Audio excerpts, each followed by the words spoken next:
Happy New Year at magandang umaga po sa ating lahat. Narito ang ating weather update para sa unang araw ng ating bagong taon, January 1, 2026. Wala pa rin naman tayong minomonitor na anumang bagyo or low pressure area sa loob at labas ng ating Philippine Area of Responsibility. Pero nananatili itong northeast monsoon natin ay umiiral dito sa may northern at central Luzon. Samantala, meron din tayong easterlies or yung mainit at maalinsangan na hangin na nanggagaling sa dagat Pasipiko na umiiral naman dito sa malaking bahagi ng ating bansa.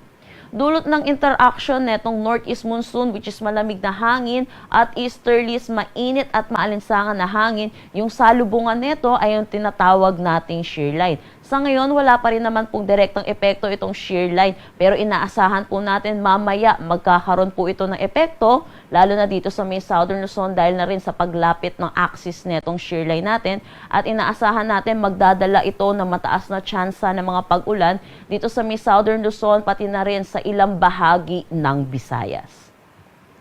Para sa magiging panahon natin ngayong araw dito sa Luzon, dulot nga po netong shear line, yung paglapit na itong axis neto, inaasahan natin mataas ang tsansa ng mga kalat-kalat na pag-ulan dito sa buong Bicol region, Mimaropa at dito sa may Quezon. So pinapaalalahanan po natin mga kababayan po natin, mag-ingat po sa mga posibilidad ng mga flash flood at mga pagguho ng lupa, dulot na rin ng moderate to at times heavy rains na posible nilang asahan.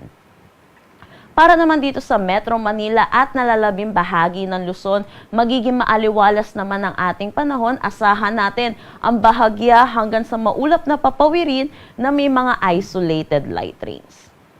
Para sa ating agwat ng temperatura dito sa Metro Manila, 23 to 31 degrees Celsius. For Lawag at Tuguegarao, 20 to 30 degrees Celsius. For Baguio, 14 to 24 degrees Celsius. Tagaytay, 21 to 29 degrees Celsius. At Legazpi, 25 to 31 degrees Celsius.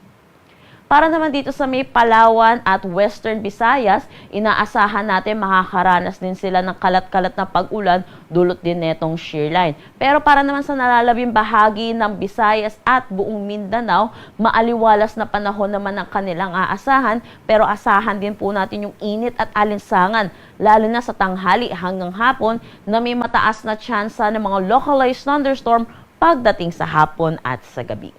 Agwat ng temperatura para sa Kalayaan Islands at Puerto Princesa, 24 to 31 degrees Celsius.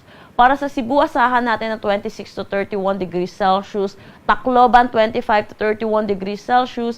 Cebu, 25 to 30 degrees Celsius. For Zamboanga, 25 to 33 degrees Celsius. Cagayan de Oro, 24 to 31 degrees Celsius. At Davao, 25 to 33 degrees Celsius.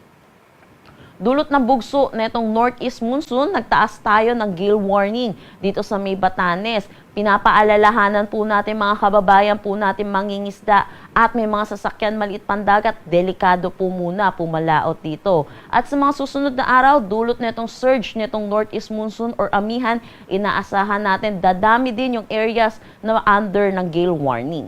So pinapaalalahanan po natin mga kababayan po natin, tutok po tayo sa nilalabas na updates ng Pag-asa. Ang sunrise mamaya ay 6:21 AM at ang sunset mamaya ay 5:37 PM.